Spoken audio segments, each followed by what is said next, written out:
Hey, Hugo, it's great to spend time with you this afternoon. I know there's an awful lot of noise in the consumer marketplace, fears of a recession, concerns about economic headwinds as we head into Q3 or the end of Q3 and head into Q4.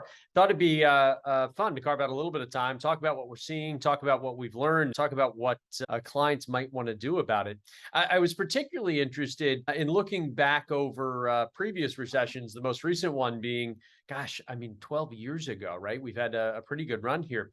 And looking at what consumers did as they began to pull back and the kind of behavioral shifts we saw from consumers in the wake of the last recession.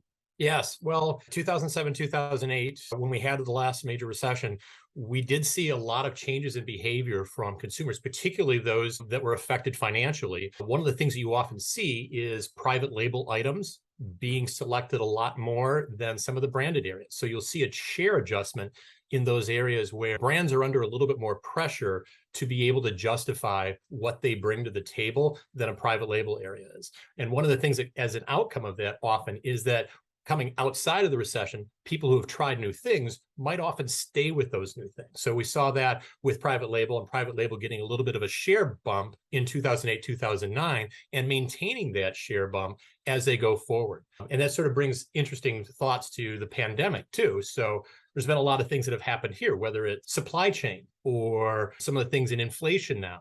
There's been a lot of changes that have been happening that are making people think about what they're doing differently and prepare perhaps for a recession as well. Yeah, I mean, when you think about the things that have changed, one of our most recent tracking studies, we asked consumers about how they felt about the world around them. And what we found was that a strong majority of consumers up to the age of 47 told us that what they valued in life has changed, and it trickled into some very specific categories of spending. These are really, really shocking and surprising changes in the way people approach the world around them and what they value in the world around them.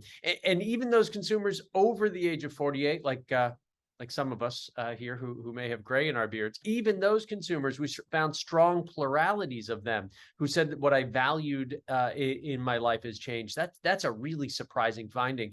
How do you think that's going to impact the way consumers engage against new brands that they may not have run into before, or find ways to save money?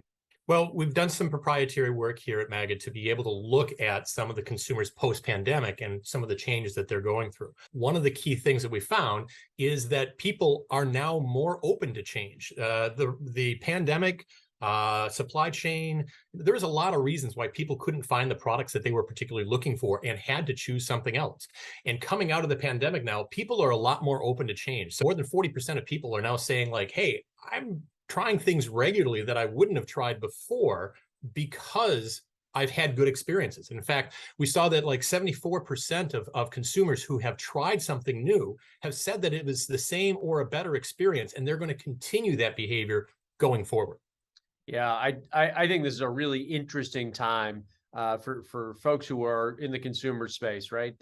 The combination of supply chain and inflation, the experience of kind of coming through and coming out of the worst of the COVID pandemic has really left us with a group of consumers who are ready to experiment and to change and looking for new brands to meet the needs that they have in their lives. And if you'd like more details about what that means in your industry, in your category, we've got great tracking data across 9 separate industries. Email us. We're happy to go through that and give you a sense of what it means in your world and with your customers.